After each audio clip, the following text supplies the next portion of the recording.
चाहते हैं तो आपके लिए हमारी क्लासेस बहुत वैल्यूबल है। पहला क्वेश्चन आपके सामने क्वेश्चन कहता है कि विकास का कौन सा पहलू समाज के कौशल, मूल्य, रवैये के अधिग्रहण और अंतर्व्यक्तिक रिश्ते बनाने से संबंधित है।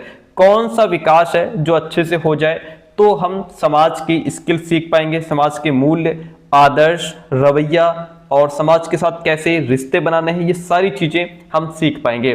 कौन सा विकास हमारा अच्छा हो, कॉग्निटिव डेवलपमेंट, संज्ञानात्मक विकास, सोशल डेवलपमेंट, इमोशनल डेवलपमेंट या फिर फिजिकल डेवलपमेंट। अगर यहाँ पे एक हिंट की बात की जाए तो हिंट के हिसाब से समाज के कौशल कब आएंगे, जब बच्चे का सामाजिक विकास होगा। तो समाज यहाँ भी ये समाज से हमने जोड़ दिया, आंसर तो मिल गया, लेकिन प्रॉपर तरीके से इसका अर्थ समझते हैं। समाज के कौशल हमें कौन सिखाएगा, जब हमारा विधिवत तरीके से सामाजिक विकास हो जाएगा, सोशल डेवलपमेंट हो जाएगा। सामाजिक विकास है क्या? सामाजिक विकास वो प्रोसेस होता है जिसके माध्यम से बालक समाज में रहना कैसे है, समाज के बीच रहकर के काम करना, दूसरों के साथ अच्छे संबंध बनाना और भी जो अच्छी अच्छी स्किल्स होती हैं समाज के बीच रहने वाली, वो स्किल्स हमें सीखनी है। समाज के वैल्यू, उसका मूल्य, दृष्टिकोण जिसको एटीट्यूड भी कहते हैं, ठीक है। और समाज के बीच रह करके हमें एक अच्छा आचरण, हमारा आचरण बहुत अच्छा होना चाहिए, हमारा बिहेवियर बहुत अच्छा होना चाहिए। ये सारी चीजें हमारे अंदर आएंगी जब हमारा सोशल डेवलपमेंट होगा, है ना, सामाजिक विकास हो जाएगा, ठीक है। ये जो डेवलपमेंट है ये तय करता है कि कोई व्यक्ति, कोई बालक समाज में कितनी कुशलता से लोगों से बातचीत करता है, सहयोग करता है, दूसरों की भावनाओं को समझता है, एक दूसरे के प्रति सहानुभूति रखता है और किस प्रकार वो अपने जो अंतर्वैयक्तिक रिश्ते हैं, जो इंटरपर्सनल रिलेशनशिप है, उसको कैसे वो बनाए रखता है, ठीक है। सामाजिक विकास की अगर हम बात करें तो सामाजिक विकास में जैसे हमने कहा यहाँ पे कि सामाजिक कौशल की बात हो रही है, तो कौशल में जैसे कि मिलजुल करके काम करना, टीम वर्क करना, है ना, एक दूसरे का सहयोग करना, और ये सब चीजें हमारी सोशल स्किल्स में आ जाती हैं। मूल्यों की समझ होनी चाहिए हमारे अंदर, मूल्य, नैतिकता, जैसे कि ईमानदारी, बेईमानी क्या है, ईमानदारी, सहनशीलता होनी चाहिए, करुणा, हमारे अंदर दया, प्रेम भावना होनी चाहिए, है ना। रवैये की बात इन्होंने की है, रवैया और दृष्टिकोण की बात की है। तो रवैये का मतलब जैसे कि दूसरों के विचारों का सम्मान करना है, खुले मन से व्यवहार करना है लोगों से, है ना। तो इस तरीके से हमें अच्छे संबंध बना करके रखने हैं, दोस्ती, पारिवारिक, सामाजिक रिश्ते, सब हमें बहुत अच्छे से रिश्ते बना करके रखने हैं। ये सारा हमारा सोशल डेवलपमेंट के अंतर्गत ही आएगा। संज्ञानात्मक विकास जैसे कि हमें सोचना, समझना, सीखने की प्रक्रिया, ये सब संज्ञान से जुड़ी है। संवेग जैसे हमारा जो भावनात्मक विकास है, ठीक है। शारीरिक मतलब हमारा फिजिकल, हमारा बॉडी से जुड़ा हुआ विकास है। तो इसलिए according to the question option number B right हो जाता है। नेक्स्ट क्वेश्चन आपके सामने बहुत प्यारा सा क्वेश्चन है, कहता है कि निम्न में से कौन से कारक बच्चे के संपूर्ण विकास के लिए जिम्मेदार हैं। एक बच्चे का संपूर्ण विकास तब होगा, कब होगा? आनुवंशिकता के माध्यम से, भौतिक वातावरण उसको अच्छा मिले, सामाजिक परिवेश उसको अच्छा मिले।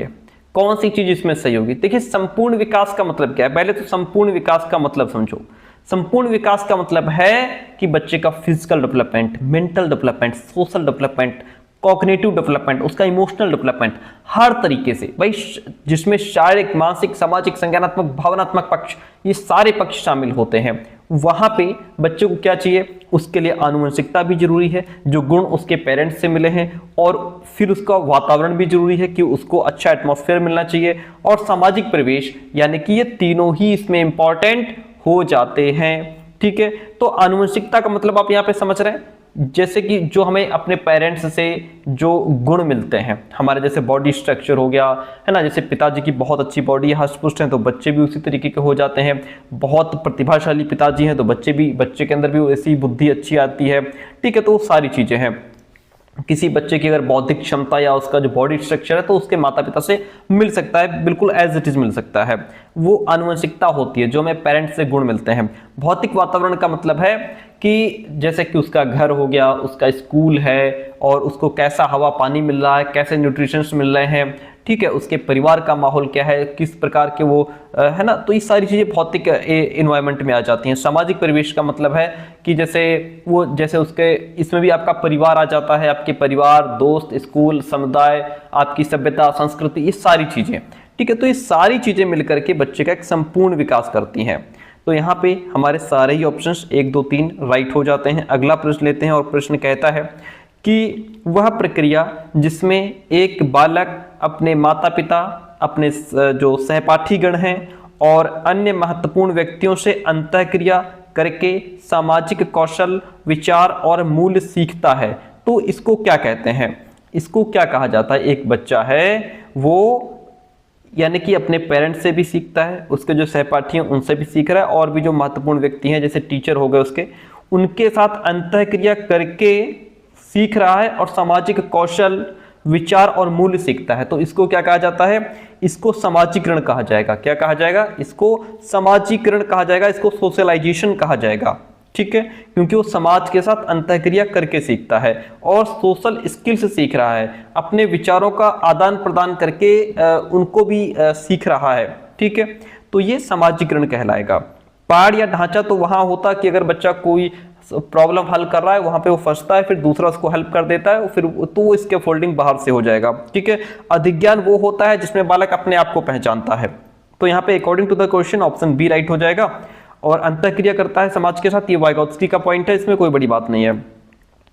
अगला प्रश्न हमसे कहता है कि पियाजे के सिद्धांत के अनुसार उस प्रक्रियाओं को जिसमें बच्चे या तो नए स्कीमा का निर्माण करते हैं या अपने स्कीमा में बदलाव करते हैं, या तो नया स्कीमा बनाएंगे या फिर जो स्कीमा उनके अंदर फिट है, बना हुआ है, उसमें वो बदलाव करेंगे, तो इसको क्या कहा जाता है? जाहिर सी बात है, हम लोगों ने पढ़ा है, इसको एडॉप्टेशन कहते हैं। क्या कहते हैं? इसको एडॉप्टेशन कहते हैं। ठीक है, हिंदी में संतुलीकरण, संतुलीकरण तो नहीं होना चाहिए, यहाँ पे अनुकूलन होना चाहिए, अनुकूलन होना चाहिए यहाँ पे। ठीक है, क्या होना चाहिए? यहाँ पे अनुकूलन होना चाहिए, एडॉप्टेशन, क्योंकि यहाँ पे एडॉप्टेशन में दोनों चीजें आ जाती हैं, एसिमिलेशन, अकोमोडेशन, दोनों चीजें आपकी किस में आ जाती हैं? एडॉप्टेशन में ही आ जाती हैं। ठीक है, इसी में आपका एसिमिलेशन आ जाएगा, एसिमिलेशन आ जाएगा, मैं आपको थ्योरी दिखा देता हूँ। इसी में आपका एकोमोडेशन आ जाएगा। ठीक है, यहाँ पे बच्चा दोनों ही चीजें करता है, एसिमिलेशन भी करता है, एकोमोडेशन। आइए थ्योरी से समझते हैं इसको। ये देखिए, यहाँ पे हमने आपको बताया था कि इंपॉर्टेंट कॉन्सेप्ट है ये जीन पियाजे का, अनुकूलन। अनुकूलन में दोनों चीजें आ जाती हैं, अनुकूलन में दोनों ही चीजें आ जाती हैं।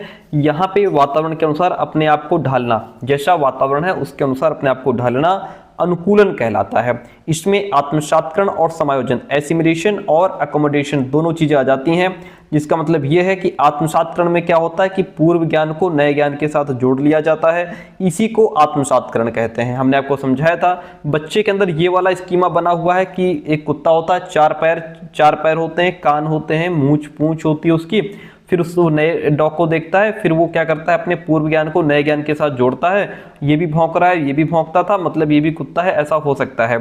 ठीक है, फिर बच्चे के सामने नई प्रॉब्लम क्रिएट होती है, यहाँ वो अपने पूर्व अनुभव में परिवर्तन करेगा।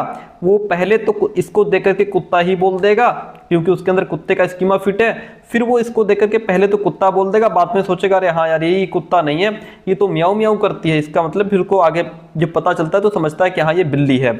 यहाँ पे बच्चा पूर्व अनुभव में परिवर्तन करके वातावरण के साथ तालमेल बिठाना, यही तो समायोजन है। तो समायोजन और एसिमिलेशन दोनों ही क्रियाएं किसके अंतर्गत आती हैं? एडॉप्टेशन के अंतर्गत। तो राइट आंसर हमने क्या बताया आपको? एडॉप्टेशन। क्या हो जाएगा? एडॉप्टेशन। जहां पे बच्चे या तो उस प्रक्रियाओं को जिसमें बच्चे या तो नए स्कीमा का निर्माण करेंगे या फिर स्कीमा में बदलाव करेंगे, उसको हम एडॉप्टेशन कहेंगे। ऑप्शन सी राइट हो जाएगा। अगला प्रश्न लेते हैं, पांचवा क्वेश्चन देखिएगा। कहता है जीन पियाजे के अनुसार मूर्त संक्रियात्मक अवस्था में बच्चे तर्कपूर्ण ढंग से सोच पाते हैं पर उन्हें डैश में कठिनाई आती है। बच्चे तर्कपूर्ण ढंग से सोच तो पाते हैं लेकिन किसमें कठिनाई आती है? बच्चों को कठिनाई आती है परिकल्पित निगमनात्मक तर्क में कठिनाई आती है। ठीक है, किसमें कठिनाई आती है? हाइपोथेटिको डिडक्टिव रीजनिंग में कठिनाई आती है। कैसे? आइए मैं इसको थ्योरी के माध्यम से समझाता हूं। इस पॉइंट की बात हो रही है, ठीक है, मूर्त संक्रियात्मक अवस्था की बात हो रही है जो कि 7 से 11 साल का है। ये हमसे क्वेश्चन पूछा जा रहा है कि यहाँ पे बच्चे के अंदर किस चीज में समस्या आएगी। तो यहाँ बच्चे के अंदर परिकल्पित निगमनात्मक तर्क यानी कि हाइपोथेटिको डिडक्टिव रीजनिंग में दिक्कत आएगी। कैसे?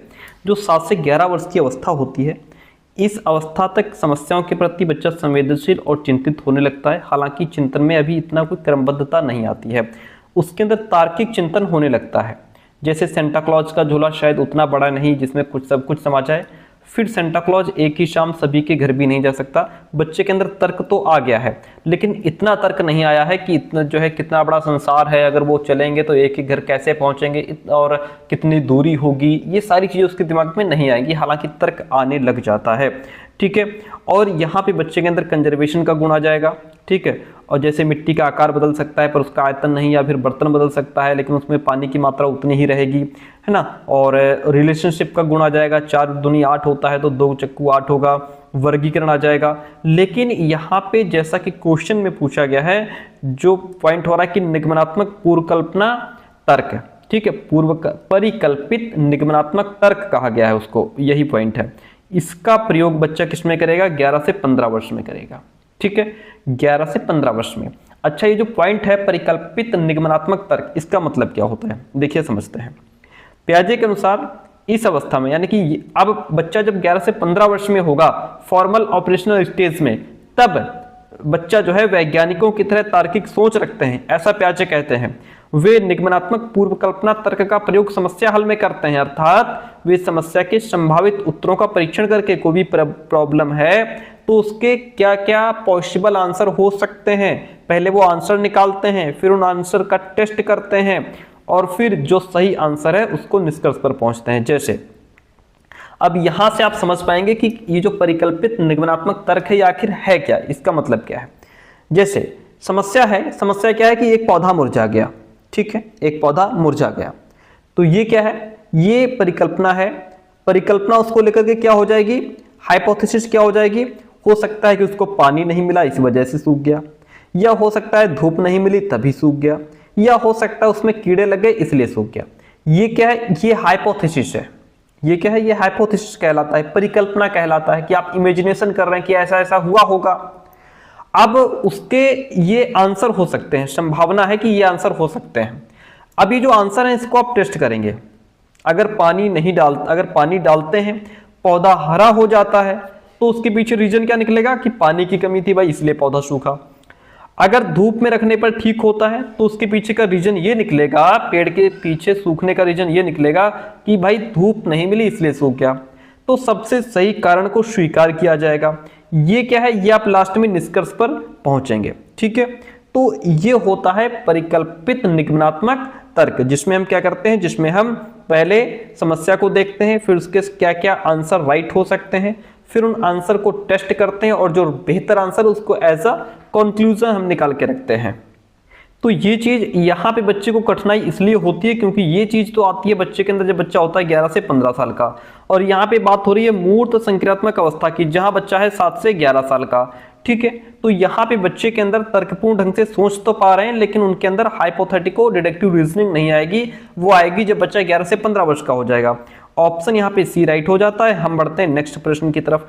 अगला प्रश्न लीजिए, बड़ा प्यारा प्रश्न है, कहता है देखिएगा कि कोहलबर्ग के अनुसार बच्चे किस अवस्था में नियमों को निश्चित और निरपेक्ष मानते हैं, यानी कि रूल्स को एज फिक्स्ड और एब्सोल्यूट मानते हैं। देखिएगा, पहला है सजा और आज्ञाकारिता अभिविन्यास। ये क्या है? यहां ये प्री कन्वेंशनल लेवल है।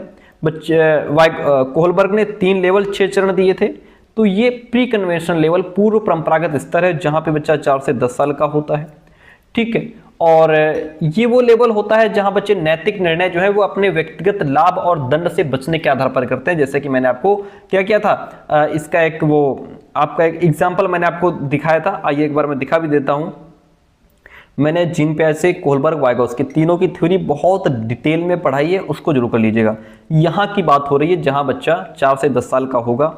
इस अवस्था में नैतिक तर्कना दूसरे लोगों के मानकों से निर्धारित होता है, ना कि सही या गलत के अपने आंतरिक मानकों के द्वारा।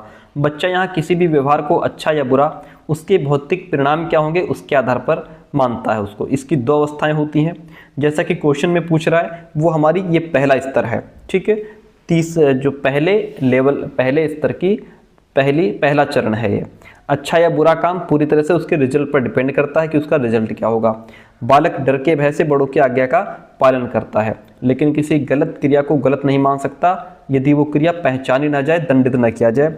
मेहमान आते हैं और बच्चा उनसे हाय लो नहीं करता, जब वो चले जाते हैं तो आप उसको डांटते हैं कि तुमने नमस्ते क्यों नहीं किया, अगली बार बच्चा जब मेहमान आते हैं तो पहले दौड़ के पैरों में गिर जाता है, ठीक है। यानी कि यहाँ पे बच्चा इसलिए नहीं पैर छू रहा है कि उसकी अंदर से वो सभ्य हो गया है, उसको आज्ञाकारिता आ गई है या उसकी इच्छा है, नहीं, वो पता है कि जब मेहमान चले जाएंगे तो हम मेरे ऊपर क्या बीतेगी, कैसे डांट पड़ेगी, इस वजह से वो पैर छू रहा है। तो ये क्या है, ये यहाँ पे जो आज्ञा का पालन हो रहा है वो डर के भय से हो रहा है, ठीक है। तो ये होता है आपका यही वो स्टेज है जहाँ पे है सजा और आज्ञाकारिता अभिविन्यास, पनिशमेंट एंड ओबीडियंस ओरिएंटेशन, यानी कि यहाँ बच्चे नियमों को निश्चित और निरपेक्ष मानते हैं, ठीक है।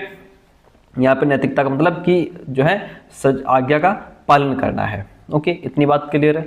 आगे बढ़ते हैं। अब जैसे नेक्स्ट पॉइंट है कि सोशल कॉन्ट्रैक्ट ओरिएंटेशन, ये पोस्ट कन्वेंशन लेवल की ये 5वीं अवस्था है। अगर आपने डीप से पढ़ा होगा, मैंने थ्योरी पढ़ाई है, जहां बालक जो है नियमों को फ्लेक्सिबल और समाज के लिए उपयुक्त मानता है कि उसमें बदलाव किया जा सकता है। फिर आपका आता है यूनिवर्सल एथिकल प्रिंसिपल्स ओरिएंटेशन, यानी कि सार्वभौमिक नैतिक सिद्धांत अभिविन्यास। ये छठी और लास्ट स्टेज होती है, ये छठा चरण है आपका, जहां बालक या व्यक्ति नैतिक निर्णय अपने अंतःकरण और सार्वभौमिक नैतिक सिद्धांतों पर आधारित होता है। गुड बॉय गुड गर्ल जो है ये कन्वेंशनल लेवल की तीसरी अवस्था है, जहां नैतिक निर्णय दूसरे क्या समझ रहे हैं या समाज क्या चाहता है, समाज हमसे क्या अपेक्षाएं रखता है, उनकी अपेक्षाओं पर खरा उतरने की बालक यहाँ कोशिश करता है, गुड बॉय गुड गर्ल बनना चाहता है, ठीक है। जैसे एक छोटी बच्ची है, वो अपनी दादी को इसलिए दवाइयाँ दे रही है क्योंकि उसकी माँ कहती है कि हमें बड़ों की सेवा करनी चाहिए, तो वो अपनी माँ की नज़रों में अच्छा बनना चाह रही है, इसलिए दादी को सुबह शाम दवाई दे रही है वो, ठीक है, बड़ा ध्यान रखती है दादी का। तो ये वो वाली अवस्था है। तो अकॉर्डिंग टू द क्वेश्चन आपका ऑप्शन नंबर फर्स्ट राइट हो जाएगा। नेक्स्ट क्वेश्चन आपके सामने क्वेश्चन कहता है कि निम्न में से किसे सामाजिक रचनावादी सिद्धांतकार के रूप में भी जाना जाता है। कौन है जो सामाजिक रचनावादी सिद्धांतकार के रूप में जाने जाते हैं? B F Skinner, Lawrence Kohlberg, J P Guilford या फिर लेवाइगोत्स्की। तो वह हैं आपके लेवाइगोत्स्की, जो सामाजिक रचनावादी सिद्धांतकार के रूप में भी जाने जाते हैं। इन्होंने सामाजिक सांस्कृतिक सिद्धांत दिया, ठीक है। चलिए, सोशियो कल्चर थ्योरी दी इन्होंने। अगला अब देखिए, जैसे फर्स्ट पॉइंट है बीएफ स्किनर इसमें राइट क्यों नहीं? क्योंकि ये व्यवहारवाद से जुड़े हुए हैं। किससे जुड़े हैं? व्यवहारवाद, बिहेवियरिज्म से जुड़े हुए हैं।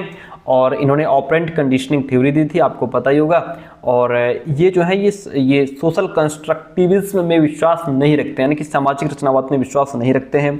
लॉरेंस कोहलबर्ग इन्होंने नैतिक विकास का सिद्धांत दिया, थ्योरी ऑफ मोरल डेवलपमेंट दी, जिसमें इन्होंने 3 लेवल 6 चरण बताए हैं, ठीक है। और अगले हैं जेपी गिलफोर्ड। कौन है? J P Guilford. इन्होंने जो बुद्धि का जो संरचनात्मक मॉडल है, स्ट्रक्चर ऑफ इंटेलेक्ट थ्योरी दी है, ठीक है। गिलफोर्ड ने बुद्धि को 3 आयामों में विभाजित किया था इन्होंने, संचालन, सामग्री और उत्पाद, जिसको ऑपरेशंस, कंटेंट एंड प्रोडक्ट कहते हैं, ठीक है। और फिर अगला आपका लेवागोत्स्की तो है ही। तो option D is the right one in this question. एक कक्षा में विद्यार्थी समूह में काम कर रहे और कॉन्सेप्ट को समझ रहे हैं। एक कक्षा में जो विद्यार्थी हैं वो ग्रुप में बैठ करके काम कर रहे हैं। तो 6-6 लोगों का ग्रुप हो सकता है, 8-8 लोगों का ग्रुप हो सकता है, 4-4 लोगों का ग्रुप हो सकता है। ग्रुप में बैठ करके काम कर रहे हैं, टॉपिक को समझ रहे हैं या कॉन्सेप्ट को समझ रहे हैं। शिक्षक ये देखती है कि एक समूह के सभी सदस्य आगे नहीं बढ़ पा रहे हैं। एक ग्रुप ऐसा है जहाँ के सारे बच्चे उसी सवाल पर अटके हैं, आगे नहीं बढ़ पा रहे हैं। वह उन्हें इशारे और संकेत देकर के उनकी सहायता करती है, उनको बता देती है कि ऐसा है, वो फॉर्मूला लगा दो, सवाल लग जाएगा। एक इशारा हो गया, ठीक है, पूरा सवाल नहीं बताया, इशारा हो गया कि ये फॉर्मूला लगेगा, बस हमने इतना बता दिया कि ये फॉर्मूला लगेगा। कभी कभी हम लोग कहते नहीं थे बस एक पॉइंट बता दो, बस फॉर्मूला कौन सा लगेगा ये बता दो, सवाल अभी हम लगा देंगे। तो टीचर ने थोड़ा इशारा दे दिया, संकेत कर दिया। पुनः उन्हें उनके प्रयासों पर छोड़ देते कि फॉर्मूला हमने बता दिया, अब सवाल अपने आप लगाओ। कक्षा में कौन सा प्रत्यय का प्रयोग हो रहा है? किस प्रत्यय का प्रयोग हो रहा है यहाँ पे? कंडीशनिंग का, अनुबंधन का हो रहा है, स्कैफोल्डिंग का, पैसिव इमिटेशन का, या फिर रट्टाफिकेशन चल रहा है?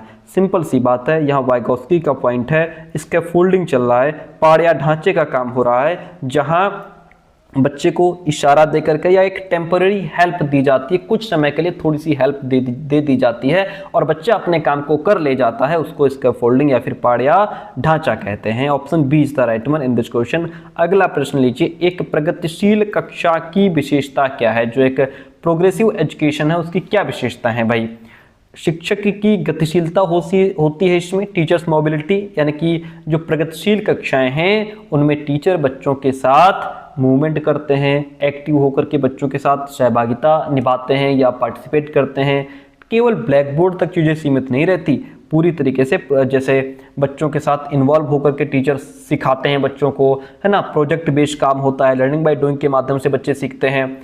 और लचीला समूहीकरण, ये भी प्रगतिशील कक्षा की ही विशेषता है। फ्लेक्सिबल ग्रुपिंग, फ्लेक्सिबल ग्रुपिंग का मतलब होता है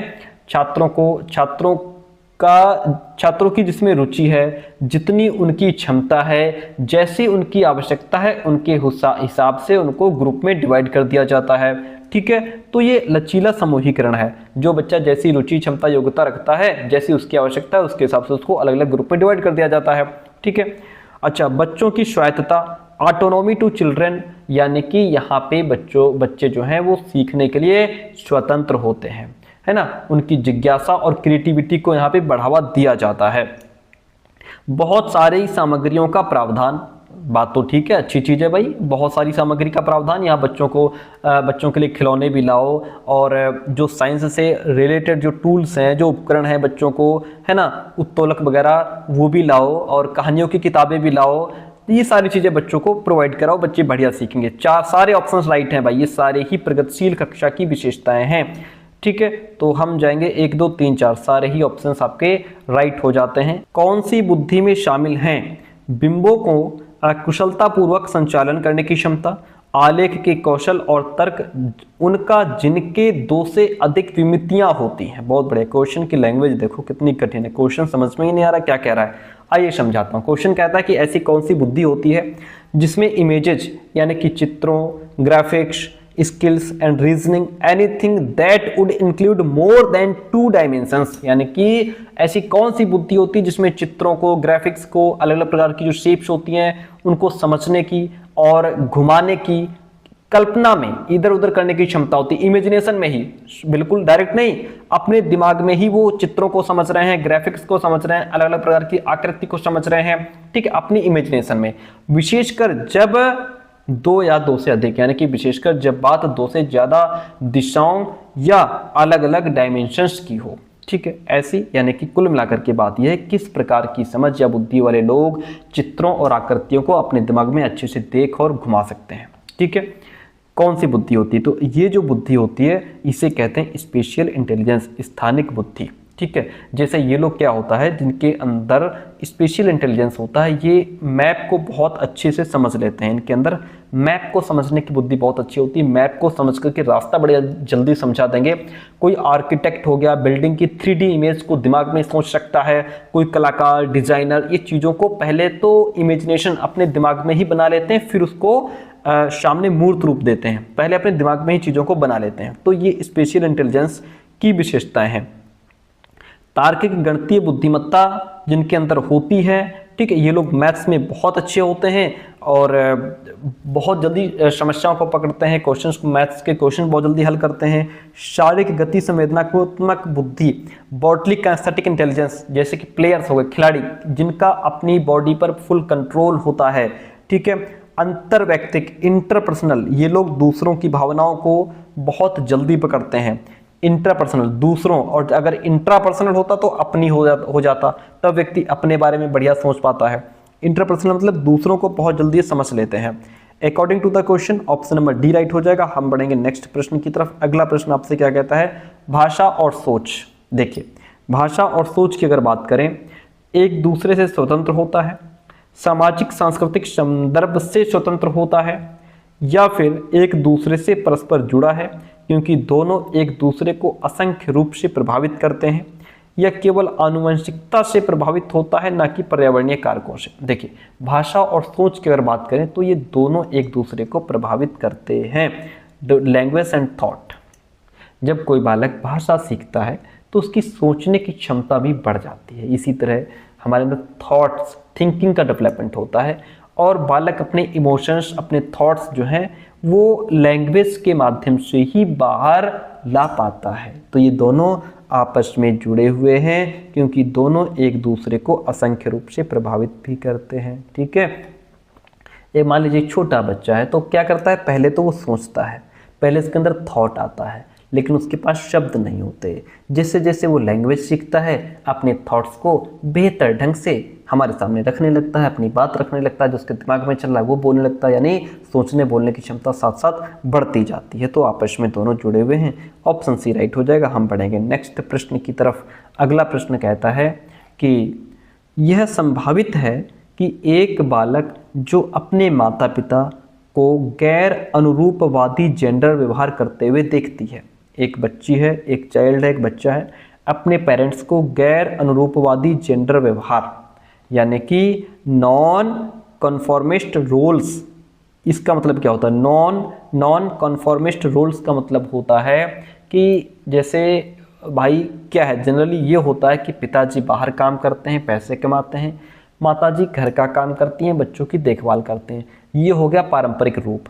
लेकिन अगर ऐसा ना हो, जैसे कि पिताजी घर का काम करें, माताजी नौकरी करें, तो इसे कहते हैं नॉन कन्फॉर्मिस्ट रोल्स, इसको कहते हैं गैर अनुरूपवादी जेंडर व्यवहार, जहाँ पे सिर्फ पिताजी पैसे ही नहीं कमा रहे हैं, पिताजी घर के कामों में, माताजी का रसोई में भी हाथ बंटवा रहे हैं, ठीक है, और माताजी बाहर पिताजी के साथ काम करने भी जा रही हैं, ठीक है। तो जहाँ पे ये अपोजिट हो जाए उसे कहते हैं नॉन कन्फॉर्मिस्ट रोल्स, ठीक है। तो यहाँ पे क्या होगा, ये जेंडर रूढ़िवादिता का पालन करेगी नहीं, यहाँ पे जेंडर रूढ़िवादिता का पालन नहीं हो रहा है क्योंकि गैर अनुरूपवादी जेंडर व्यवहार है, ठीक है। पिताजी घर के कामों में हेल्प कर रहे हैं, माताजी बाहर काम करने जा रही हैं, ठीक है। पारंपरिक जेंडर भूमिकाओं पर सवाल उठाएगा, ये बात सही है। यहाँ पे जब बच्चा ऐसी चीज़ों को देख रहा है तो वो इस पर सवाल उठाएगा और पूछेगा कि ऐसा क्यों, हमने तो दुनिया को इसी तरीके से देखा है कि पिताजी काम करते हैं, माताजी घर का काम करती हैं, लेकिन यहाँ पे आप गैर अनुरूपवादी जेंडर व्यवहार हो रहा है, नॉन कन्फॉर्मिस्ट रोल्स अगर बच्चा देखेगा तो इस पर वो सवाल उठाएगा, ठीक है। तो वो ये समझेगा बालक कि लड़का या लड़की होना किसी काम को करने की एक लिमिट तय नहीं करता। इससे बच्चा पारंपरिक सोच, जैसे लड़की घर संभाले, लड़का बाहर जाए, ऐसी बातों को सवालों की निगाह से देखेगा, ठीक है। तो यहाँ पे ऑप्शन सेकंड राइट हो जाता है।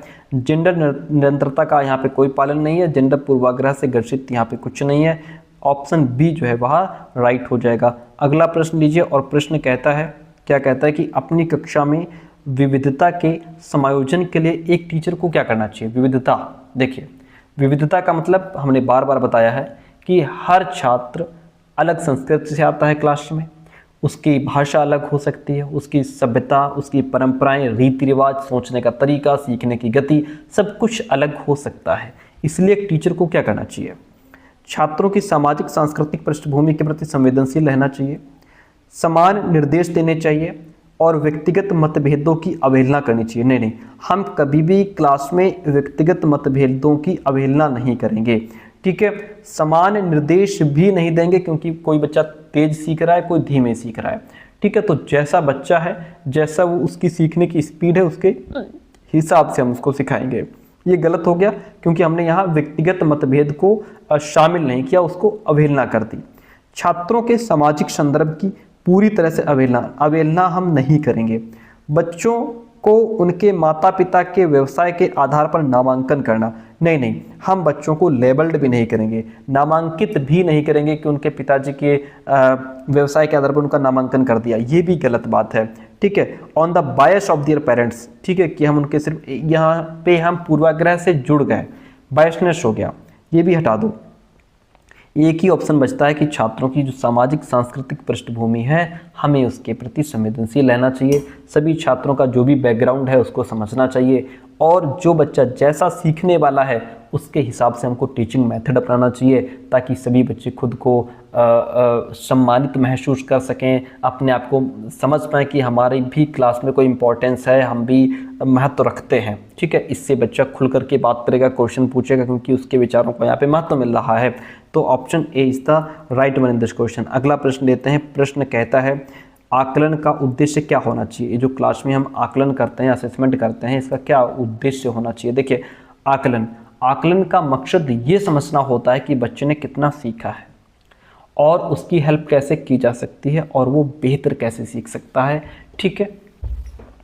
तो यहाँ पे आकलन का उद्देश्य क्या होना चाहिए कि बच्चा इन्हेंसमेंट हो सके लर्निंग में, बच्चों का वर्गीकरण और नामांकन कर सकें। नहीं, हम बच्चों का क्लासिफिकेशन, वर्गीकरण या नामांकन नहीं करेंगे, उनको अलग थलग नहीं करेंगे।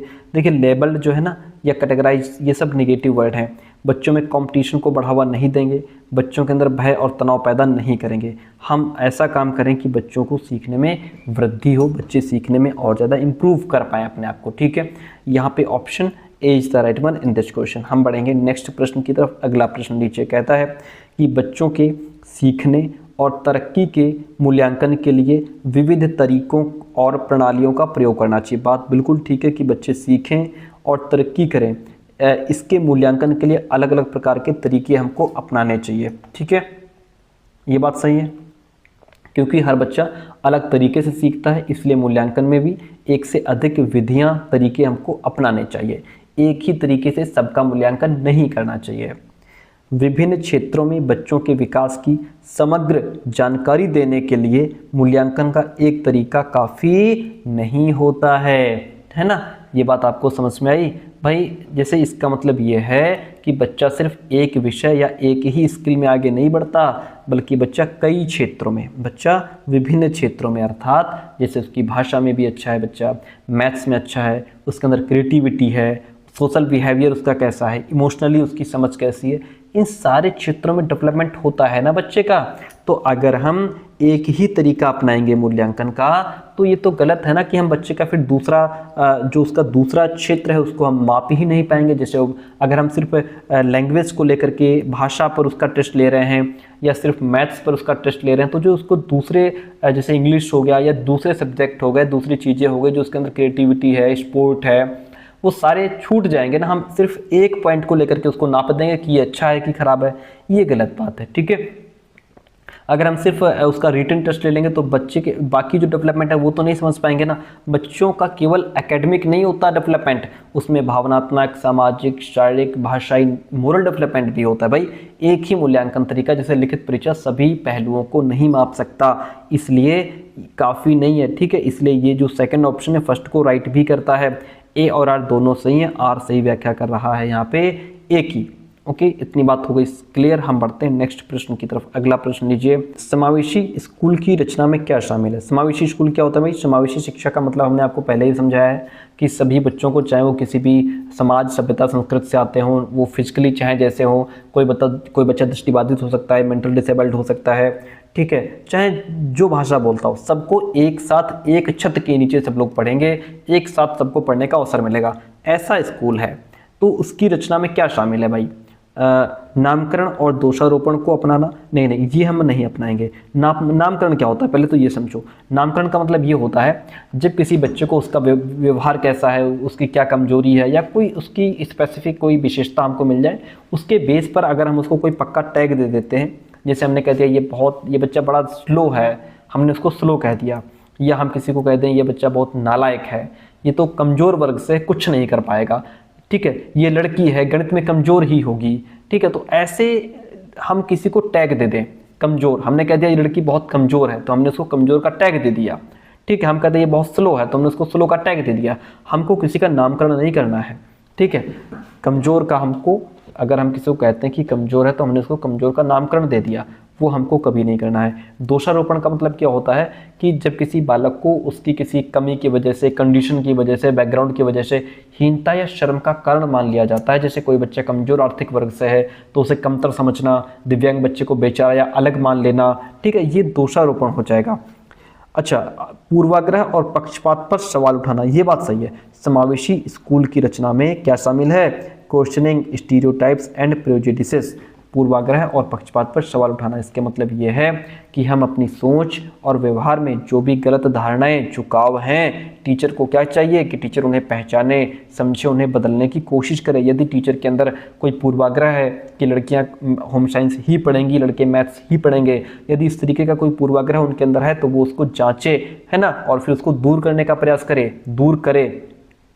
यदि उसके अंदर कोई पक्षपात जैसी चीज़ है ना, जैसे मान लीजिए अमीर घर के बच्चे हैं उनको ज़्यादा इंपॉर्टेंस दे रहा है टीचर, गरीब घर के बच्चों को कम इंपॉर्टेंस दे रहा है, अच्छे कपड़े पहन के आया बच्चा सुंदर दिख रहा है तो उसकी बात सुन रहा है, कोई गरीब घर से बच्चा है अच्छे कपड़े नहीं पहने गंदा सा दिख रहा है उसके क्वेश्चन को वो नहीं सुन रहा है, उसको इग्नोर कर रहा है। तो ऐसी चीज़ें टीचर के अंदर तो नहीं है, तो टीचर को क्या करना चाहिए, ऐसी चीज़ों को हटा देना चाहिए, अपने अंदर से निकाल देना चाहिए। ठीक है, ऐसी धारणाएं ऐसे झुकाव हैं तो टीचर उन्हें बदलने की कोशिश करे, ये चीज़ होनी चाहिए। अगला प्रश्न है वर्गीकरण। हम बालकों को वर्गीकरण नहीं करेंगे, बालकों का कैटेगराइज नहीं करेंगे कि हमने जो है इंटेलिजेंट के बेस पे तेज बच्चे थे उनका अलग ग्रुप बना दिया और कमज़ोर बच्चों का अलग ग्रुप बना दिया, अमीर बच्चों का अलग ग्रुप बना दिया, गरीब बच्चों का अलग ग्रुप बना दिया, इंग्लिश बोलने वाले बच्चों को अलग बिठा दिया, हिंदी बोलने वालों को अलग बिठा दिया। ठीक है, ये हम इस तरीके से वर्गीकरण नहीं करेंगे बच्चों का, ये गलत बात है। वर्गीकरण नहीं करेंगे, पृथक्कीकरण भी नहीं करेंगे, सेग्रेगेशन भी नहीं करेंगे। कुछ बच्चों को जैसे मुख्य धारा से अलग कर देना, जैसे जो बेचारे विशेष आवश्यकता वाले बच्चे होते हैं उनको अलग कक्षा में भेज दिया आपने, तो ये आपने उनका सेग्रेगेशन कर दिया, अलग थलग कर दिया उनको, है ना। किसी कमज़ोर बच्चे को बाकी बच्चों से अलग बेंच पर बैठा दिया आपने, वो आपने उसका पृथक्कीकरण कर दिया, बाकी बच्चों से उसको अलग कर दिया, है ना। केवल होशियार बच्चों को आप कंपटीशन में शामिल कर रहे हैं, बाकी को बाहर कर रहे हैं, ये पृथक्कीकरण हो गया, ये हम कभी नहीं करेंगे। इनका मतलब समझ लो आप, क्या नामकरण है, क्या दोषारोपण है, क्या वर्गीकरण है, क्या पृथक्कीकरण है, ये सारे इनका मतलब समझ लो, वही मैं आपको समझा रहा हूँ, इसलिए हमारी क्लास लंबी हो जाती है। पाठचर्या शिक्षा शास्त्र को सख्त और मानकीकृत करना। सख्त का मतलब हो गया कि रिजिड कर दिया आपने। ठीक है, रिजिड का मतलब होता है कि सभी बच्चों को एक ही तरीके से आप पढ़ा रहे हो, चाहे कोई कमज़ोर हो, तेज हो, स्लो सीखने वाला हो, कैसा भी है, सबको एक तरीके से पढ़ा रहे हो, सबको एक डंडे से आंक रहे हो। किसी भी बच्चे की ज़रूरत, उसकी रुचि, उसका बैकग्राउंड क्या, उसको ध्यान में नहीं रखा आपने। आपके पढ़ाने में या बदलाव में कोई लचीलापन नहीं है, कहीं भी फ्लेक्सिबिलिटी का कोई गुंजाइश नहीं है। अगर कोई बच्चा डायग्राम के माध्यम से सीखना चाह रहा है कि सर ये टॉपिक हमको समझ में नहीं आ रहा, हमको डायग्राम बना के समझा दो, है ना, और आप कह रहे हैं नहीं जो हम बोल रहे हैं बस उसी से समझो, उसी सीखो, हम डायग्राम वगैरह नहीं बना पाएंगे, ये क्या कर दिया आपने, इसका मतलब है कि आपका जो शिक्षा शास्त्र है, आप जो टीचिंग मेथड अपना रहे हैं वो रिजिड है, सख्त है कि हम सिर्फ ओरल ही पढ़ाएंगे। ठीक है, अच्छा अब जैसे मानकीकृत करना, मानकीकृत का मतलब पहले भी आपको समझाया है, सभी बच्चों के लिए एक ही तरह की किताबें हैं, एक ही तरीके से पढ़ा रहे हो, सबका एक ही तरीके से मूल्यांकन कर रहे हो, सभी को एक जैसा होना चाहिए, ऐसी आपने सोच बना के रखी है ना। आपने जो बच्चों में जो डाइवर्सिटी है, जो विविधता है, उसको आपने नज़रअंदाज किया हुआ है, तो ये होता है मानकीकृत करना। किसी एग्ज़ाम में सभी बच्चों से एक ही तरह की आंसर की उम्मीद करना कि इस प्रश्न का सभी बच्चे यही उत्तर देंगे, बच्चों के अपने क्या विचार हैं उस प्रश्न का, वो अपने शब्दों में कैसे लिख सकते हैं, उस पर कोई नज़र नहीं है आपकी। आपने सिर्फ ये समझा है इस प्रश्न का आंसर सबको ऐसे ही देना चाहिए, ऐसे ही देंगे, ये मानकीकृत हो जाएगा। यहाँ पे आप बच्चों को महत्व नहीं दे रहे हो, इसलिए इस प्रश्न का आंसर बी हो जाएगा, बाकी सारे ऑप्शन गलत हैं। हम बढ़ते हैं नेक्स्ट प्रश्न की तरफ। मैं थोड़ा ज़्यादा समझाने का प्रयास करता हूँ, इसलिए क्लास हमारी लंबी हो जाती है। अगला प्रश्न, निम्नलिखित में से कौन सी हस्तक्षेप रणनीति सामाजिक तौर पर वंचित समूह से आने वाले बच्चों को समावेशन में मदद करेगी। जो बेचारे बच्चे वंचित समूह से आए हैं, यानी बच्चों को जो सामाजिक रूप से पिछड़े हैं, वंचित हैं, समाज से उनको प्यार स्नेह नहीं मिल पाया, है ना, जो बेचारे अल्पसंख्यक पृष्ठभूमि से आ रहे हैं, उन्हें स्कूल में अच्छी तरह से शामिल करने के लिए कौन सी रणनीति होगी, बताओ भाई।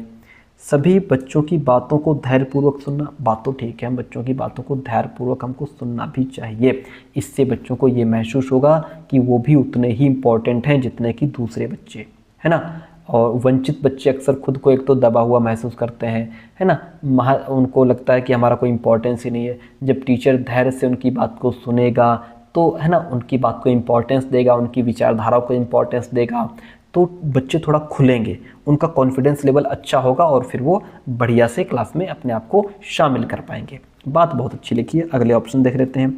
बच्चों का योग्यता के आधार पर स्पष्ट और पृथक्कीकरण, मैंने जस्ट इससे पहले आपको बताया पृथक्कीकरण बच्चों को बिल्कुल नहीं करना है कि योग्यता के आधार पर आपने सबको अलग अलग कर दिया, नहीं, बिल्कुल नहीं करेंगे। बच्चों की उपस्थिति पर सख्त निगरानी और अनुपस्थित बच्चों की कड़ी शारीरिक सजा। अरे नहीं भाई, पहले ये तो जान लो कि बच्चा अनुपस्थित क्यों है, अपसेंट क्यों है, what is the reason behind it. बच्चा कल क्यों नहीं आया, 2 दिन से क्यों नहीं आ रहा है, हो सकता है बेचारा बीमार हो, घर में कोई समस्या हो, ठीक है। तो ये सारी चीज़ें आप ऐसा नहीं कि कड़ी सजा देने लग जाओ, ये भी गलत है। सेकंड गलत, थर्ड गलत। स्कूल के वार्षिक दिवस और अन्य उत्सवों में केवल उच्च उपलब्धि वाले बच्चों की भागीदारी, जो बढ़िया नंबर लाए हैं सिर्फ उनको आप इंक्लूड कर रहे हो, बाकी को हटा रहे हो, ये बात गलत है। ऐसे आप जो है समावेशन नहीं कर पाएंगे, ये भी पॉइंट हटा दो। ऑप्शन क्या सही है? सभी बच्चों को आप बहुत ही धैर्यपूर्वक सुनेंगे। ओके, इससे समावेशी शिक्षा को बढ़ावा मिलेगा। अगला प्रश्न लीजिए, 18 नंबर क्वेश्चन है आपके सामने। कहता है लेखन कार्य में शब्दों की चूक हो जाती है। किसमें चूक हो जाती है? रिटन वर्क में दिक्कत है भाई। धीमी नकल की गति है, बच्चा नकल भी कर रहा है तो बहुत धीरे धीरे नकल कर रहा है ना, यानी कि देख करके लिख रहा है तो बड़ा स्लो लिख रहा है। लिखने में अन्य चुनौतियाँ, डिफिकल्टी इन राइटिंग, यानी कि पूरी तरीके से बच्चे को लिखने में दिक्कत है। इसका मतलब क्या हो गया? बच्चे को डिस्ग्राफिया से बच्चा ग्रसित है, जहाँ पे उसको लिखने में दिक्कत है, स्पेलिंग्स में मिस्टेक करता है, शब्दों के बीच दूरी सही से नहीं फिट कर पाता, कहीं पे शब्द पास पास लिख देगा, कहीं बहुत दूर दूर लिख देगा, स्पेलिंग्स कोई वर्ड लिख रहा है तो स्पेलिंग्स में मिस्टेक कर रहा है। ये सारी समस्याएं बच्चे को डिस्ग्राफिया में आती हैं। ठीक है, अगला है जैसे डिस्कैलकुलिया, जिसको मैथ्स में प्रॉब्लम होती है, गिनतियों में दिक्कत करेगा, है ना, जोड़ घटाने में बार बार दिक्कत करेगा और संख्याओं की समझ नहीं हो पाएगी। ऐसे बच्चे तो, डिस्कैलकुलिया से ग्रसित बच्चे तो टाइम तक नहीं बता पाते हैं। अच्छा, ASD हो गया, श्वलीन क्रम विकार, जो समाज के साथ कैसे व्यवहार करना है, कैसे अपनी भाषा रखनी है ना, और बात रखनी है अपनी, और अपनी बात को कैसे रखना है, उसको कैसे कंटिन्यू करना है, तो ये सारी चीज़ें बच्चे के अंदर होंगी। गिफ्टेडनेस तो फिर प्रतिभाशाली तो है ही वो। तो यहाँ पे अकॉर्डिंग टू द क्वेश्चन हमारा डिस्ग्राफिया राइट हो जाएगा, जिसको लिखने में दिक्कत है। अगला प्रश्न लीजिए, बड़ा बढ़िया प्यारा सा प्रश्न है। कहता है, क्या कहता है कि कहाँ गया? आरव ब्लैक बोर्ड के बहुत नज़दीक बैठने पर जोर देता है। कहता है मैं ब्लैक बोर्ड के बहुत नज़दीक बैठूंगा और पढ़ते समय किताब को अपनी आँखों के बहुत पास रखता है। ऐसी कंडीशन में एक टीचर को क्या करना चाहिए भाई? ऐसी सिचुएशन में टीचर को क्या करना चाहिए? देखिए, आरव को इस व्यवहार पर कड़ी सजा देनी चाहिए। ये कौन सी बात हो गई? बच्चे पहले ये तो जान लो कि आखिर वो ऐसा क्यों कर रहा है। ब्लैक बोर्ड के बहुत नज़दीक बैठ रहा है, पढ़ने के लिए किताब बहुत पास रख रहा है आँखों के, है ना। तो इस सिचुएशन में आप क्या करेंगे? सजा देंगे? नहीं, हम सजा नहीं देंगे। आरव की आँखों की जाँच के लिए पेशेवर विशेषज्ञ की सलाह लेनी चाहिए। कुछ हद तक पॉइंट ठीक लग रहा है, आगे बढ़ते हैं। बेकार अंक वाले रिपोर्ट कार्ड को उसके माता पिता के पास भेज देना चाहिए। इससे क्या सॉल्यूशन निकलेगा भाई? है कोई बात का मतलब? यहाँ पे कोई मतलब नहीं है। आरव को दृष्टिबाधित विद्यार्थियों के लिए विशेष स्कूल में भेज देना चाहिए। हम भेज तो देंगे, लेकिन पहले ये तो जांच लें क्या उसको वास्तव में आँखों में दिक्कत है भी या नहीं है ना। बिना जांच के ये डिसीजन लेना कि हम उसको दूसरे स्कूलों में भेज दें, ये जल्दबाजी नहीं होगी। पहले ये जानना जरूरी है कि वो पूरी तरह दृष्टिबाधित है भी या नहीं है। हम क्या करेंगे? हम आरव की आँखों की जांच के लिए पेशेवर विशेषज्ञ की पहले सलाह लेंगे, उसके बाद आगे का प्रोसेस जानेंगे। इसलिए ऑप्शन बी राइट हो जाएगा, बाकी ऑप्शन हटा दो, गलत है भैया।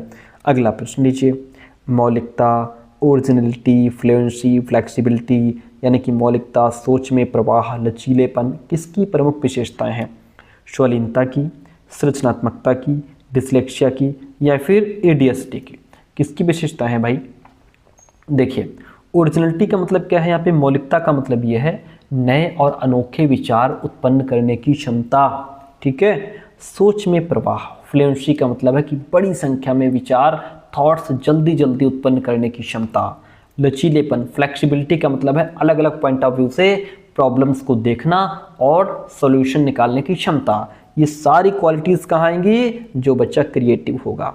ये सारी विशेषताएं किसकी हैं? क्रिएटिव बच्चे की हैं, ठीक है। सृजनात्मकता क्या है? ग्रुप ऑफ मेंटल एबिलिटीज़, यानी कि मानसिक क्षमताओं का समूह जो किसी व्यक्ति को नए, मौलिक और उपयोगी तथा सही विचार उत्पन्न करने में सक्षम बनाता है, उसी को कहते हैं सृजनात्मकता, ठीक है। तो यहाँ पे creativity is the right answer in this question. हम बढ़ेंगे नेक्स्ट प्रश्न की तरफ। 21 नंबर क्वेश्चन आपके सामने रखते हैं। क्वेश्चन कहता है प्रभावशाली अधिगम के लिए, यानी कि जो हम सिखाएं वो बहुत प्रभावशाली हो, उसके लिए टीचर्स को अपने विद्यार्थियों में कौन सी स्किल्स डेवलप करनी चाहिए? समालोचनात्मक सोच डेवलप करनी चाहिए, क्रिएटिविटी डेवलप करनी चाहिए, प्रॉब्लम सॉल्विंग स्किल डेवलप करनी चाहिए। बच्चे कैसे सीखते हैं ये जो है डेवलप करना चाहिए। ये तो बहुत अच्छी बात है।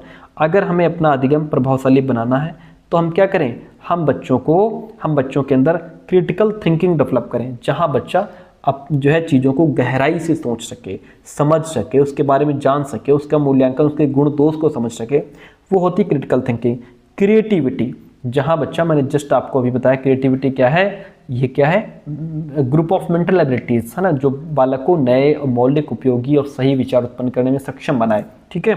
प्रॉब्लम सॉल्विंग स्किल उसके अंदर होना चाहिए, कैसे प्रॉब्लम को सॉल्व करना है, कैसे सीखते हैं, ये भी तो सीखना जरूरी है। तो ये सारी ही चीज़ें बहुत अच्छी हैं और इन सारी ही स्किल्स का डेवलप करना चाहिए बच्चों में, इसलिए ऑप्शन 1, 2, 3, 4 वाला राइट हो जाएगा। अगला प्रश्न लीजिए भाई। प्रश्न कहता है कि सहयोगात्मक अधिगम, सहयोगात्मक यानी कि कोलैबोरेटिव लर्निंग को बढ़ाने के लिए, बढ़ावा देने के लिए टीचर्स को बालकों में आपसी संवाद को प्रोत्साहित करना चाहिए। बहुत अच्छी बात है भाई। कह रहा है कि यदि हमको बच्चों के अंदर क्या करना चाहिए, जब शिक्षक छात्रों के बीच किसको, डायलॉग, जब टीचर छात्रों के बीच संवाद यानी डायलॉग को बढ़ावा देते हैं तो वो एक दूसरे से सीखने के अवसर पाते हैं, जैसे कि विचारों का आदान प्रदान हो गया, समस्याओं को मिलकर के हल करना हो गया। ठीक है। सहयोगात्मक अधिगम का मतलब यही तो होता है, बच्चे ग्रुप में सीखते हैं, एक दूसरे की हेल्प करके सीखते हैं, किसी प्रोजेक्ट पर मिल करके काम कर रहे हैं। ओके। नेक्स्ट पॉइंट है कि सीखना दूसरों की मदद लेकर सह निर्माण की प्रक्रिया है। ये पॉइंट आपका वाइगोत्स्की का है। ठीक है।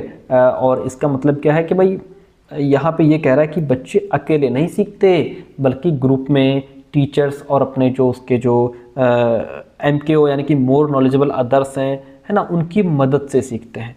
यहाँ पे ज्ञान का निर्माण यानी कि को कंस्ट्रक्शन यानी कि ज्ञान का निर्माण, यानी बच्चा अपने अनुभव और दूसरों की मदद से साझा रूप से सीखता है। अगर एक बच्चा गणित की कोई समस्या नहीं सुलझा पा रहा है और कोई उसका फ्रेंड या टीचर उसको थोड़ा हेल्प कर देता है तो बच्चा सीख जाता है। इसी को कंस्ट्रक्शन कहा जाता है। ठीक है। अब यहाँ पे जो आर है ना, ये ए को एक्सप्लेन भी कर रहा है। ठीक है भाई। ए क्या कहता है, ए कहता है कि टीचर को छात्रों में डायलॉग को बढ़ावा देना चाहिए ताकि सहयोगात्मक अधिगम हो सके, बच्चों को संवाद को बढ़ावा देना चाहिए, एक दूसरे के विचारों को वो समझ सकें। आर बताता है कि सीखना सह निर्माण यानी कि को कंस्ट्रक्शन की प्रक्रिया है जो दूसरों की मदद से होती है। इसका मतलब है कि जब शिक्षक संवाद को बढ़ावा देता है तो वे सह निर्माण को संभव बनाते हैं, यानी छात्र आपस में सीखते हैं। तो आर जो है वो एक ही व्याख्या भी कर रहा है। ए और आर दोनों सही है, आर सही व्याख्या करता है ए की, इसलिए ऑप्शन फर्स्ट राइट हो जाएगा।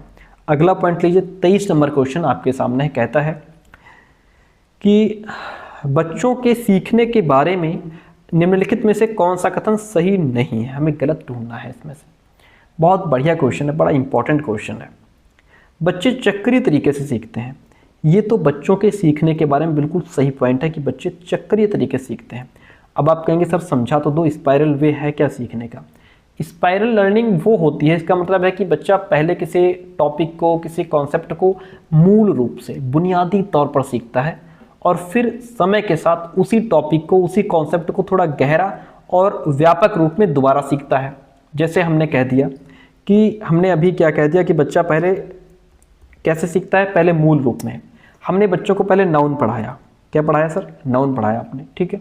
हमने नाउन में क्या पढ़ाया कि किसी भी noun is the name of a person, place और थिंग। हम लोगों ने शुरुआत में इतना ही तो पढ़ा था कि नाउन क्या है, पर्सन, प्लेस और थिंग। पर्सन, प्लेस और thing, noun is the name of a person, place और थिंग, इतना हमने सीख लिया। अब क्या है कि हमने नाउन पढ़ा, अब इसको टेंस में, सेंटेंस में कैसे यूज करना है उसको समझा, फिर घूम फिर करके नाउन पर ही आए। अब इसके टाइप्स को समझेंगे हम, नाउन के जो प्रकार हैं, proper noun, common noun, collective noun, material noun, abstract noun, concrete noun, इनको हम समझेंगे। चल तो पूरा प्रोसेस नाउन का ही रहा है। पहले हमने मूल रूप में समझ लिया कि पर्सन, प्लेस, थिंग, इसका नाम नाउन होता है। अब उस नाउन में भी तो घुसेंगे ना, प्रॉपर नाउन क्या है उसके डीप में जाएंगे, कॉमन नाउन कौन कौन से होते हैं, कलेक्टिव नाउन में क्या क्या आता है, मटेरियल में क्या क्या आता है, एब्स्ट्रैक्ट क्या है, कॉन्क्रीट क्या है, और डीप में घुसते जाएंगे। तो हम घूम फिर करके आए तो नाउन पर ही, और जब अब दोबारा घूम करके आएंगे तो और ज्यादा गहरी समझ लेकर के आएंगे और ज्यादा डीप से इसको समझेंगे भी हम, ठीक है। जैसे शुरुआत में बच्चे को सिखाया गया हम समझा रहा हूं मैं आपको कि स्पाइरल वे क्या होता है, चक्रीय तरीके से बच्चा कैसे सीखता है। शुरुआत में हम बच्चों को क्या करते हैं, सिर्फ 1 से 10 तक गिनती सिखाते हैं, बेटा 1 से 10 तक गिनती सीखो। फिर हम बच्चे को 1 से 100 तक गिनती 50 तक सिखाते हैं, फिर 100 तक सिखाते हैं। फिर बाद में उनको हम कैसे सिखाते हैं, 1 + 1 सिखाते हैं। फिर हम उनको 2-2 संख्याओं वाला, 3-3 अंकों की संख्या, है ना, ऐसे करके जोड़ सिखाते हैं बच्चों को। आखिर घूम फिर कर वो नंबर ही चल रहे हैं बच्चा, नंबर ही तो घूम फिर करके आ रहे हैं। फिर जोड़ सिखाते हैं, घटाना सिखाते हैं, गुणा सिखाते हैं, भाग सिखाते हैं, उनको डेसिमल्स सिखाते हैं, फ्रैक्शंस सिखाते हैं, है ना। तो ये संख्या का जो कॉन्सेप्ट है ना, बार बार नंबर्स पर ही घूम करके आ रहा है। इसे यही तो चक्राकार है, यही तो स्पाइरल वे है, लेकिन हर बार बच्चा नई गहराई के साथ इन पर आ रहा है। ये होता है स्पाइरल वे।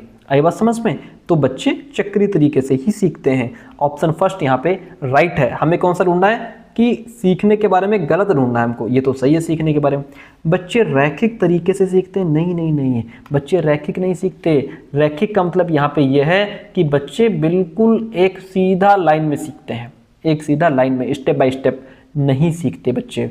लीनियर लर्निंग जो है, लीनियर मैनर जो है, ये गलत धारणा है।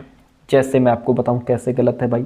हमने बच्चों को जोड़ सिखाना है, एडिशन सिखाना है, तो क्या है, पहले बच्चों गिनती सिखाओ, फिर उनको जोड़ सिखा दो, घटाना सिखा दो, गुणा भाग सिखा दो। और ये मान लेना कि जब बच्चा जोड़ सीख गया तो पूरी तरह से समझ गया और अब उसे फिर से जोड़ की जरूरत नहीं पड़ेगी। अगर हम बच्चों को 5 + 5 और 5 का प्लस सिखा दिया तो क्या अब उसको दोबारा कभी हम एडिशन नहीं सिखाएंगे, या दोबारा कभी बच्चा इस एडिशन के स्टेप पर लौट करके नहीं आएगा। अगर हम उसको गुणा सिखा देंगे, ठीक है, अगर हमने बच्चे को ये गुणा सिखा दिया तो क्या दोबारा गुणा के कॉन्सेप्ट पर लौट करके नहीं आएगा। फिर क्या हम उसको जो है कि ऐसे पॉइंट वाले गुणा नहीं सिखाएंगे कि दशमलव अब कैसे लगेगा, गलत है ना। तो बच्चा घूम फिर करके आता है, जो टॉपिक पीछे पड़ गया उस पर घूम करके आता है, ठीक है। बच्चा जोड़ सीखते समय बार बार गिनती पर लौटता है। घटा या गुणा सिखाते समय भी वो जोड़ को बार बार दोहराएगा। हम घटाना सिखा रहे हैं फिर भी जोड़ को दोहराएगा, गुणा सिखा रहे हैं तब भी वो उसको दोहराएगा। तो ये गलत है। चक्रीय तरीके, रैखिक तरीके से नहीं सीखता बच्चा, स्पाइरल सीखता है। बच्चे अपनी गलतियां और त्रुटियों से सीखते हैं। प्रयास व त्रुटि का सिद्धांत भी दिया है, ठीक है, क्योंकि गलतियां जो है ना बच्चों को सोचने पर मजबूर करती हैं, सुधारने पर, नए तरीकों को अपनाने का अवसर देती हैं, ठीक है। तो ये भी क्या है, त्रुटियों से सीखते हैं, ये भी ठीक है, ये भी सही है। बच्चे तब सीखते हैं जब वे सक्रिय संबंध में सक्षम होते हैं, यानी कि बच्चे तब अच्छे से सीखते हैं जब वो नई जानकारी को अपने एक्सपीरियंसेस से जोड़ लेते हैं। वेरी गुड भाई। गलत एक ही है कि बच्चे लीनियर मैनर में नहीं सीखते। ये हमको क्या है, कथन सही नहीं है, नॉट करेक्ट हमको ढूंढना था, वो हमने यहाँ पे ढूंढ लिया। आगे बढ़ते हैं, 24 नंबर क्वेश्चन लेते हैं भाई। एक रचनावादी कक्ष में डैश सीखने का केंद्र है। एक कंस्ट्रक्टिविस्ट क्लासरूम की बात हो रही है सर। कंस्ट्रक्टिविस्ट किस पर बल देता है, जहां बच्चा खुद इन्वॉल्व होकर के सीखता है। कंडीशनिंग, अनुबंधन, नहीं, ये तो व्यवहारिस्ट है, दृष्टिकोण है, व्यवहारवादियों का दृष्टिकोण है। इसकी बात पावलव करेंगे, ठीक है। कंडीशनिंग की बात कौन करेंगे, पावलव करेंगे, स्किनर करेंगे, ठीक है। और जिसमें कि सीखना प्रतिक्रिया, पुनर्बलन, स्टिमुलस रिस्पॉन्स पर आधारित होता है। ये कंस्ट्रक्टिविज्म से मेल नहीं खाता किसी तरीके से। रट्टाफिकेशन, कभी हम इसको महत्व नहीं देते। मीनिंग मेकिंग, अर्थ बनाना, ये ठीक है। ये प्रैक्टिस बेस्ड है। क्या है, प्रैक्टिस बेस्ड। प्रैक्टिस बेस्ड का मतलब ये है कि जहां बच्चा प्रयास, अभ्यास करके सीखे, कुछ हद तक ठीक है, लेकिन कंस्ट्रक्टिविस्ट इसको इंपॉर्टेंस नहीं देता। लर्निंग कैसी होनी चाहिए, लर्निंग जो है वह मीनिंगफुल होनी चाहिए, मीनिंग मेकिंग होना चाहिए, यानी कि छात्र अपने अनुभव, अपने पूर्व ज्ञान, समाज के साथ बातचीत करके, है ना, ज्ञान का निर्माण करते हैं। टीचर सिर्फ यहाँ पे फैसिलिटेटर की भूमिका निभाता है, टीचर सिर्फ मार्गदर्शन देता है और बच्चा सीखता चला जाता है, बच्चा खुद अर्थ खोज लेता है। इसलिए ऑप्शन सी राइट हो जाएगा। हम बढ़ेंगे नेक्स्ट प्रश्न की तरफ। आज का 25 नंबर क्वेश्चन आपके सामने। क्वेश्चन कहता है, विद्यार्थियों को सक्षम करने के लिए कि वे अपने सीखने को विनियमित कर पाएं, एक टीचर को क्या करना चाहिए भाई। यहाँ पे टीचर को क्या करना चाहिए, बच्चों को निष्क्रिय रूप से निर्देशों का पालन करने के लिए प्रोत्साहित करना चाहिए। जहाँ बच्चा पैसिव है वो ऑप्शन तुरंत काट दो, ठीक है, यदि हमारा क्वेश्चन पॉजिटिव है तो। सीखने की प्रक्रिया पर सख्त नियंत्रण, नहीं, रिजिड, ये भी निगेटिव वर्ड है, सख्त नियंत्रण नहीं रखेंगे हम, ठीक है। बच्चों को स्वयं लक्ष्य तय करने और उसे पाने की रणनीतियों पर काम करने से हतोत्साहित, नहीं, निगेटिव वर्ड है सर, इनको लिख लो निगेटिव वर्ड को, ये भी निगेटिव वर्ड है। बच्चों में अधिसंज्ञानात्मक क्षमताओं के विकास पर ध्यान केंद्रित करना चाहिए, ये बात बहुत अच्छी है। पहले यदि आप शुरुआत से हमारी वीडियोस देख रहे होंगे प्यारे दोस्तों, तो आपको पता होगा कि अधिसंज्ञानात्मक क्या होता है, मेटाकॉग्निटिव होता क्या है। मेटाकॉग्निटिव देखिएगा, मेटाकॉग्निटिव का मतलब ये होता है जिसमें बालक आत्म मूल्यांकन कर पाए, अपने आप का मूल्यांकन कर पाए, किसी टॉपिक को, किसी सब्जेक्ट को सीखने के लिए सही स्ट्रेटजी फॉलो कर पाए, खुद को समझ पाए कि मैं कैसे बेहतर सीख सकता हूँ, मेरी ताकत क्या है, मेरी कमजोरी क्या है। तो ये होता है अधिसंज्ञानात्मक। तो बच्चों में अधिसंज्ञानात्मक क्षमताओं के विकास पर ध्यान केंद्रित करना चाहिए, जिससे बालक क्या कर पाए, सीखने को विनियमित कर पाए, यानी कि अपने काम को सेल्फ रेगुलेट कर पाए। अगर एक छात्र ये जानता है कि वो पढ़ते समय नोट्स बनाने से बेहतर समझ पाता है और परीक्षा के लिए पहले से योजना बनाता है, तो वो सेल्फ रेगुलेटेड लर्नर कहलाएगा। मैंने क्या कहा पॉइंट, अगर जैसे कोई बालक कहता है कि यार मेरे को ऐसे समझ में नहीं आता जब तक मैं पढ़ते समय खुद नोट्स ना बनाऊं, है ना, या खुद जो टॉपिक पढ़ रहा हूँ यदि मैं उसको अपने शब्दों में नहीं लिखता हूँ तो मेरे को तब तक वो टॉपिक समझ में ही नहीं आता। ये अच्छी चीज़ है, इसका मतलब बच्चा अपने आप को जानता है कि मेरी ताकत क्या है, मेरी कमजोरी क्या है, मैं कैसे बेहतर सीख सकता हूँ, ठीक है। तो ये होता है metacognitive. Option D is the right one in this question. हम बढ़ेंगे नेक्स्ट प्रश्न की तरफ। अगला प्रश्न लीजिए। प्रश्न कहता है, छात्रों को प्रभावी समस्या समाधान को सक्षम करने के लिए क्या करना चाहिए, यानी कि बच्चे के अंदर प्रॉब्लम सॉल्विंग स्किल डेवलप करनी है हमको। सुलझाए हुए उदाहरणों पर विचार करने के लिए प्रोत्साहित किया जाना चाहिए। बात तो ठीक लग रही है। जब हम लोग ने जब मैथ्स पढ़ते थे तो जहाँ भी एक्सरसाइज होती थी उसमें कुछ लास्ट में कुछ उदाहरण दिए होते थे, तो हम लोग वो उदाहरण भी लगाया करते थे। टीचर कहते थे ये इस एक्सरसाइज के ये 5 उदाहरण घर से लगा करके लाना, है ना, तो हम लोग उदाहरण लगा करके ले जाते थे, पूरे सवाल सॉल्व होते थे, है ना। और तो वो उदाहरण कह रहा है कि उदाहरणों पर विचार करने के लिए प्रोत्साहित करना चाहिए। बात तो ठीक लग रही है, बाकी आगे देख लेते हैं। सुलझाए हुए उदाहरण देकर उन्हें वही रणनीतियों को निष्क्रिय रूप से, निष्क्रिय पेस्ट जो है निगेटिव वर्ड है, इसको यहीं से हटा दो। बोलकर सोचने के लिए हतोत्साहित बच्चे को हम कभी करेंगे नहीं। सुलझाए हुए हतोत्साहित फिर आ गया, ये भी नहीं करेंगे हम भाई, ठीक है, ये निगेटिव वर्ड है। सुलझाए हुए उदाहरणों पर विचार करने के लिए बच्चों को प्रोत्साहित करना चाहिए। इससे क्या होता है, बच्चे ये समझ पाते हैं कि इस एक्सरसाइज के सवाल कैसे लगेंगे, है ना, या इन सवालों को लगाने का तरीका क्या है, कौन सा फॉर्मूला लगेगा, वो सारी चीज़ें बच्चे यहाँ से समझ लेते हैं, ठीक है। इसीलिए उदाहरण हमसे लगवाए जाते थे और हम भी बच्चों को लगवाते हैं। तो option A is the right one in this question. आगे बढ़ते हैं। एक प्रभावी शैक्षिक रणनीति क्या है, इफेक्टिव लर्निंग स्ट्रैटेजी क्या है भाई। शैक्षिक रणनीति देखिएगा, सीखने की प्रक्रियाओं पर शिक्षक का पूर्ण नियंत्रण, नहीं, यहाँ टीचर का पूर्ण नियंत्रण नहीं होगा। टीचर सिर्फ एक मार्गदर्शक है, यहाँ पे फैसिलिटेटर है भाई, सिर्फ टीचर यहाँ पे हमको रास्ता दिखाएगा, ठीक है। ये गलत बात है, सेल्फ को पूरा कंट्रोल नहीं रखेगा टीचर। संकल्पनात्मक मानचित्र बनाना और नई जानकारी को पूर्व जानकारी से जोड़ना, पॉइंट अच्छा है। मैं भी समझाता हूँ कि संकल्पनात्मक मानचित्र होता क्या है। जानकारी को गैर प्रासंगिक बनाना, नहीं, जो जानकारी हमारे सब्जेक्ट से रिलेटेड, हमारे टॉपिक से रिलेटेड नहीं है, गैर प्रासंगिक है, उसका हमारे लिए क्या ही मतलब बनता है ना। वेधन और अभ्यास अनर्थक, मीनिंगलेस नहीं होगा सर, मीनिंगफुल होगा, मीनिंगलेस नहीं होगा, काट दो इसको। ये कह रहा है एक प्रभावी शैक्षिक रणनीति वो होती है जहाँ पे संकल्पनात्मक मानचित्र बनाया जाता है, यानी कि क्रिएटिंग कॉन्सेप्ट मैप्स।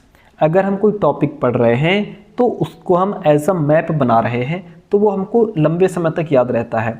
मैं आपको पिक्चर दिखाता हूँ एक, कि संकल्पनात्मक मानचित्र होता क्या है। ये जो इमेज आप सामने देख पा रहे हैं इसी को कहते हैं संकल्पनात्मक मानचित्र, यानी कि कॉन्सेप्ट मैपिंग। मान लीजिए आपका कॉन्सेप्ट है क्लाइमेट चेंज। अब क्लाइमेट चेंज में के पीछे कारण क्या है, इसका हल क्या है, इसके एविडेंस क्या है, आपने अलग अलग लिखे कि क्लाइमेट चेंज के कारण क्या है, ह्यूमन एक्टिविटीज़ की वजह से नेचुरल एनवायरनमेंट चेंज हो रहा है, ये इसके कारण है कि हमारा क्लाइमेट चेंज हो रहा है। इसके एविडेंस इधर हैं, melting glaciers, increase in extreme weather, warming oceans, और क्या है सॉल्यूशन क्या है कि फर्दर रिसर्च होनी चाहिए, change human behaviour, explore renewable energy sources, फिर आगे resource burning of fossil fuels. ये क्या है, ये पूरा जो आपने टॉपिक को ऐसे पॉइंट बना बना करके समझे हैं ना, ये कॉन्सेप्ट मैपिंग है। कॉन्सेप्ट है आपका क्लाइमेट चेंज, इसका पूरा मैप आपने बना लिया, ये कॉन्सेप्ट मैपिंग हो गया सर। ठीक है, तो इस तरीके से बच्चा कॉन्सेप्ट को मैप में बना करके बहुत बढ़िया समझता है, और जब बच्चा अपनी नई जानकारी को पूर्व ज्ञान से जोड़ लेता है तो वो जानकारी उसके दिमाग में लंबे समय तक स्टोर हो जाती है सर। इसलिए ऑप्शन भी यहाँ पे राइट हो जाएगा। हम बढ़ेंगे नेक्स्ट प्रश्न की तरफ। बच्चे अक्सर विभिन्न घटनाओं को समझाने के लिए अपने स्वयं के सिद्धांत गढ़ते हैं। ठीक है, बहुत अच्छी बात है भाई, पॉइंट हमारा सही है। बच्चे चीज़ों को समझने की, बच्चों के अंदर चीज़ों को समझने की अपनी एक स्वाभाविक सी प्रवृत्ति होती है। जब उन्हें कोई घटना, जैसे बारिश की घटना है, समझ में नहीं आती है तो वो अपने अनुभव लगाते हैं, इमेजिनेशन के आधार पर तर्क बनाते हैं। और जो कंस्ट्रक्टिविस्ट लर्निंग थ्योरी है वो यही कहती है कि बच्चे अपनी समझ खुद बनाते हैं। ठीक है, नेक्स्ट पॉइंट, बच्चे सक्रिय प्राणी हैं जो हमेशा अर्थ बनाने की प्रक्रिया में लगे रहते हैं। बहुत अच्छी बात है। रचनावादी दृष्टिकोण मानता है कि बच्चे निष्क्रिय नहीं होते, वे एक्टिव रूप से अर्थ गढ़ने की प्रक्रिया में लगे रहते हैं, खुद एक्सप्लोर करते हैं, अपने सिद्धांत बनाते हैं, अपने नियम बनाते हैं, और अपने अनुभव, अपने पूर्व ज्ञान और नई जानकारी को जोड़ करके सीखते हैं। तो यहाँ पे पॉइंट अब देखना, यह दोनों सही तो हैं। क्या R1 को सही व्याख्या कर रहा है? देखिए जी हाँ, व्याख्या कर रहा है, क्योंकि बच्चे अपने सिद्धांत इसलिए गढ़ते हैं क्योंकि वो अर्थ बनाने की जो स्वाभाविक प्रक्रिया है उसमें संलग्न रहते हैं, इसलिए हमारा R1 को एक्सप्लेन करेगा। A और R दोनों सही हैं, R सही व्याख्या कर रहा है A की। अगला प्रश्न लीजिए भाई, आज का सेकंड लास्ट क्वेश्चन कहता है, जब विद्यार्थी महसूस करते हैं कि सीखने की गतिविधियों पर उनका नियंत्रण है, लर्निंग जो हमारी लर्निंग एक्टिविटीज़ हैं उन पर हमारा कंट्रोल है, हम सीख लेंगे, तब उनकी अभिप्रेरणा का स्तर बढ़ जाता है, एक कॉन्फिडेंस आ जाता है। जब विद्यार्थी ये अनुभव करता है कि वो अपनी सीखने की प्रक्रिया को कंट्रोल कर सकते हैं तो उनके अंदर एक इंट्रिंसिक मोटिवेशन आ जाता है, आंतरिक अभिप्रेरणा आ जाती है, और सीखने में वो उनका लेवल, कॉन्फिडेंस लेवल अच्छा हो जाता है, और वे स्वनियमित विद्यार्थी यानी कि सेल्फ रेगुलेटिंग लर्नर बन जाते हैं। सेल्फ रेगुलेटर मतलब ऐसे विद्यार्थी है खुद लक्ष्य तय कर लेते हैं, अपनी स्ट्रैटेजी बना लेते हैं, और अपनी प्रोग्रेस पर खुद निगरानी भी रखते हैं। तो ये ऑप्शन सही है कि सेल्फ रेगुलेटिंग लर्नर यहाँ पे बच्चा बन जाता है। ठीक है, जब बच्चों को यह महसूस होता है कि वो अपने लर्निंग पर कंट्रोल रखते हैं तो उनका जो लेवल है ना मोटिवेशन का, वो हाई हो जाता है, और ख़ुद को वो अनुशासित करने लगते हैं, अपने आप को रिस्पॉन्सिबल महसूस करते हैं। ऑप्शन ए राइट हो गया। बढ़ेंगे आज के लास्ट प्रश्न की तरफ। क्लास के सिरे कॉमेंट करके जरूर बताइएगा, क्लास लंबी हो जाती है क्योंकि मैं आपको हर एक पॉइंट का मतलब समझाने का प्रयास करता हूँ। कहता है कि निम्नलिखित में से कौन सी भावना सार्थक सीखने की प्रक्रिया में बाधा डालती है? सार्थक सीखने की प्रक्रिया में बाधा कौन डालेगा? चिंता बिल्कुल डालेगा, हम सीखने में दिक्कत करेगा बाधा। उत्साह में तो व्यक्ति सीखता है, उत्साह कोई बड़ी बात नहीं है, सकारात्मक भावना है जो अधिगम को बढ़ावा देती है, बच्चा जिज्ञासु और सीखने के लिए प्रेरित रहता है इससे। हाँ, बच्चा खुश है, कोई उस पर प्रेशर नहीं, कोई दबाव नहीं, कोई चिंता नहीं, बच्चा अच्छे से सीख पाएगा। गर्व, प्राइड, देखिए ठीक तो है, आत्मविश्वास को बढ़ाता है, लेकिन अगर एवरेज हो, अगर संतुलन में हो तब ठीक है। बहुत ज़्यादा घमंडी हो जाओगे तब भी नहीं सीख पाओगे।